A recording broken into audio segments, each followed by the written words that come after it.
नोटबंदी, जीएसटी, क्या असर इसका हो सकता है। संजीव जैन जी, सबसे अच्छी जगह सर आप ही को मिली है, छत पे बैठे हुए हैं संजीव जैन जी, और वो रियल एस्टेट एक्सपर्ट है। वो आपको बताएंगे जैन साहब कि घर का सपना कितना अपना, क्योंकि एक आम आदमी क्या सपना देखता है कि कुछ वर्षों में समृद्धि आए तो एक घर, एक गाड़ी उससे हो जाए। क्या इस परिस्थिति में वो पहुंचता हुआ दिखाई दे रहा है? हमारे साथ टैक्स एक्सपर्ट भी हैं, राजेश शर्मा जी टैक्स एक्सपर्ट हमारे साथ हैं। हमारे साथ ललित अग्रवाल जी यहां पर मौजूद हैं, जो दरअसल आपको बताएंगे कि रिटेल सेक्टर में आप क्या समझ सकते हैं, क्या कर सकते हैं। लेकिन शिवराज सिंह जी हमारे साथ हैं और उन्हीं के साथ, ठीक है सर, लेकिन मेरा सवाल आपसे ये है कि किसान और किसानों को ही लेकर सरकार को अब विपक्ष भी घेर रहा है। कम से कम इन 4 वर्षों में आप उस बहस के सेंटर में आ गए हैं जहां से लगता है कि एक उम्मीद की किरण निकलेगी। ये 1 ग्राम चीनी 5 रुपए की आती है। हाँ। 1 ग्राम चीनी है, कंपनी बनाती है। ये आधा किलो गुड़ ये 2 रुपए का आता है। ये 10 पैसे का आलू है और इससे बनी है 10 पैसे की चिप्स है।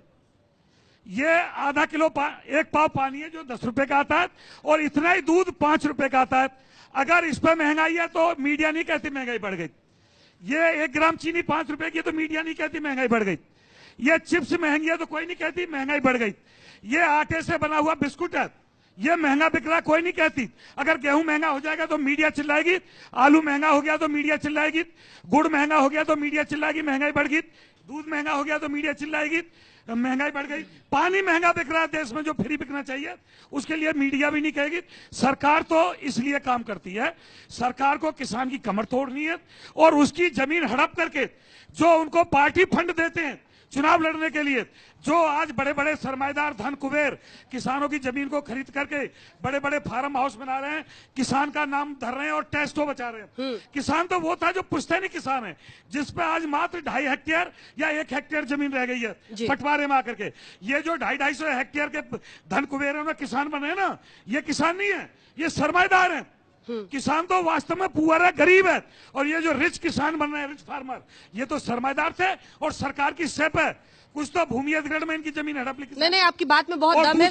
सुबह सबसे बड़ी बात, हाँ। कि हम जब प्राइमरी में पढ़ते थे कृषि का सब्जेक्ट होता था, आज कृषि का सब्जेक्ट ही हटा दिया इस कृषि प्रधान देश से, ताकि किसान कुछ सीख ना पाए, खेती करनी नहीं सीख पाए। प्राइमरी में शिक्षा खत्म कर दी, अस्पतालों में इलाज खत्म कर दिया। ठीक है, किसान का तो इतना दुर्भाग्य है, वो खून के आंसू रो रहा है और कोई उसकी सुनने वाला नहीं। इसके 2 पक्ष हैं। मंत्री जी कुछ नहीं करेंगे। शिवराज सिंह जी, इसके 2 पक्ष हैं। दरअसल आपने सुबह सुबह लगभग नब्ज पे हाथ रख दिया है।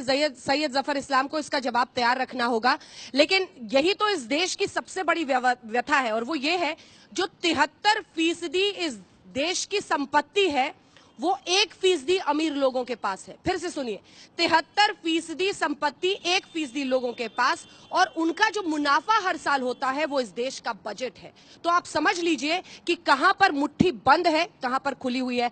आपने समृद्ध किसानों की बात की, लेकिन यही तो व्यथा है शिवराज सिंह जी कि जो किसान नेता बनते हैं वो भी अमीर किसान होते हैं, और इसीलिए वो समझौता कर लेते हैं अपने मुताबिक, और इसीलिए शायद आज किसानों के, मैं आऊंगी सर इस पर। ललित अग्रवाल जी हैं, क्योंकि आपने कहा कि कैसे रिटेल में सब कुछ महंगा हो रहा है, वहां पर कोई कुछ नहीं बोलता है, फायदा इनको मिले तो कोई कुछ नहीं बोलता है, लेकिन किसानों का जो रॉ मटेरियल है, आलू प्याज की कीमत बढ़ी हो तब फिर सब शोर मचाते हैं। नहीं, मैं आपकी ये बात मानती हूँ, बजट का पिटारा उनके हाथ में, लेकिन क्या इससे वो नजारा निकलेगा जहां किसान की बेहतरी होगी, जहां मध्य वर्गीय सोचेगा कि इस बार हमारी सुध ली गई है।